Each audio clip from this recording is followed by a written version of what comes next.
the European Union is locked in a high-stakes negotiation, one that could shape the continent's economic and technological future for years to come. At the heart of these talks is China, the world's dominant supplier of critical minerals and the EU's main trading partner for these essential resources. These minerals, rare earths, gallium, germanium, are the backbone of Europe's green tech and digital industries. They're found in everything from electric vehicles and wind turbines to smartphones and advanced robotics.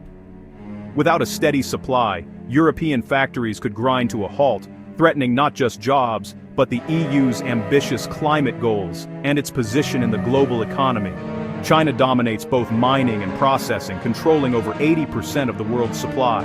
This gives Beijing powerful leverage over global markets and by extension over Europe's future.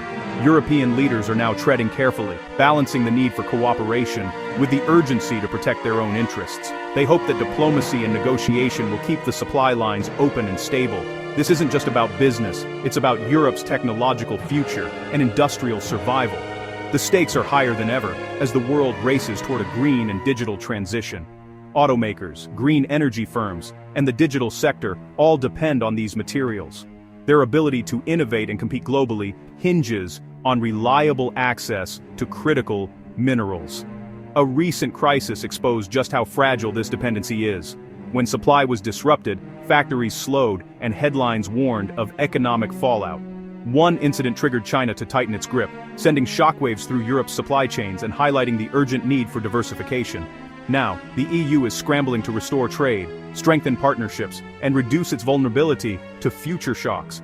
Leaders are exploring new sources and investing in recycling and innovation. The clock is ticking for Brussels to secure a stable, independent supply before the next crisis hits, and Europe's future is put at even greater risk.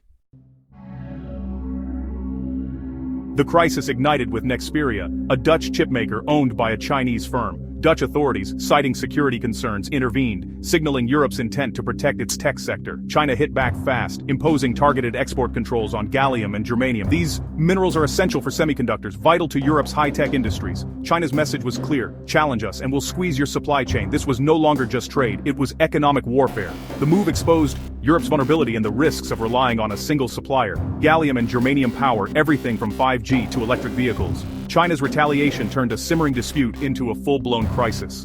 For Europe, it was a wake-up call to rethink its dependence on China. China's sudden export restrictions sent shockwaves through Europe's manufacturing sector, disrupting the flow of essential materials and components almost overnight. Factories that once relied on a steady stream of imports found themselves scrambling to adapt to a new reality. Car makers like Volkswagen and BMW faced immediate shortages of critical parts, forcing them to halt production lines and send workers home. The impact was felt not just in the automotive sector, but across the entire industrial landscape.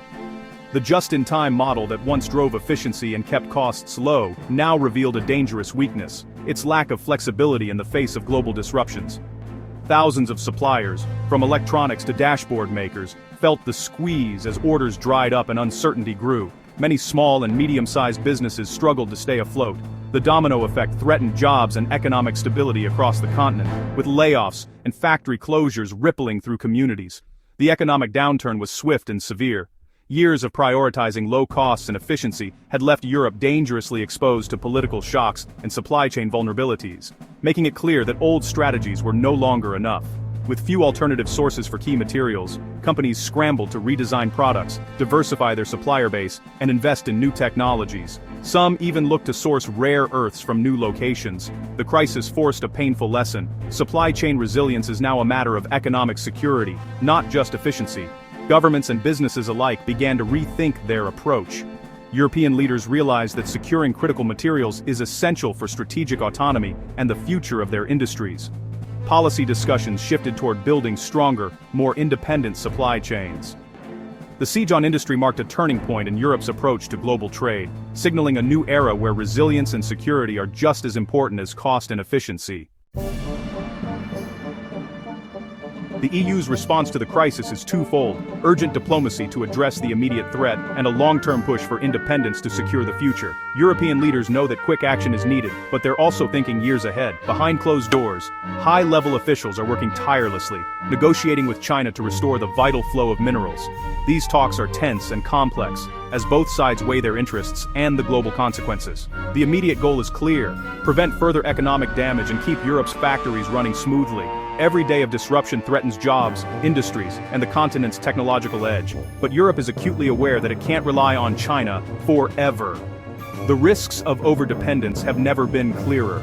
Enter the Critical Raw Materials Act, Europe's ambitious blueprint for self-sufficiency and strategic autonomy in key resources. The plan is bold: mine, process, and recycle more rare earths within Europe's borders, and work closely with trusted international partners to diversify supply.